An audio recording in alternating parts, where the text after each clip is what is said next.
বাংলাদেশের ভাবমূর্তি নষ্ট করতে পরাজিত শক্তি নিউ ইয়র্ক টাইমসে মিথ্যা তথ্য দিয়ে রিপোর্ট করিয়েছে বলে অভিযোগ করেছেন বিএনপির সিনিয়র যুগ্ম মহাসচিব রুহুল কবির রিজভী। বুধবার দুপুরে নয়াপল্টনের কেন্দ্রীয় কার্যালয়ে গণমাধ্যমের সাথে কথা বলতে গিয়ে তিনি এই অভিযোগ করেন। তিনি বলেন, বর্তমানে বাংলাদেশে ফ্যাসিবাদের কোনো ছোবল নেই, মানুষ নির্বিঘ্নে ধর্ম পালন করছে, নির্ভয়ে ঈদ উদযাপন করছে দাবি করে তিনি বলেন, বিগত দিনে কেউ স্বস্তিতে ঈদ উদযাপন করতে পারেনি। তিনি বলেন, বিশ্বব্যাপী অপতথ্য ছড়াচ্ছে আওয়ামী লীগের দোসররা। শেখ হাসিনা জঙ্গি দমনের নামে নাটক করে বিশ্ববাসীকে দেখিয়েছেন। এটা ক্ষমতায় টিকে থাকতে তার রাজনৈতিক কৌশল ছিল বলেও দাবি করেন রিজভী।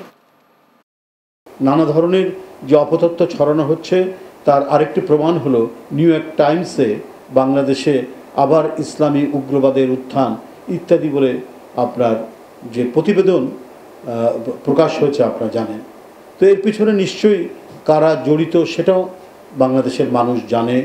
মানুষ একটু নির্বিঘ্নে তার ধর্ম পালন করতে পারছে, মানুষ তার দৈনন্দিন কাজকর্ম করতে পারছে।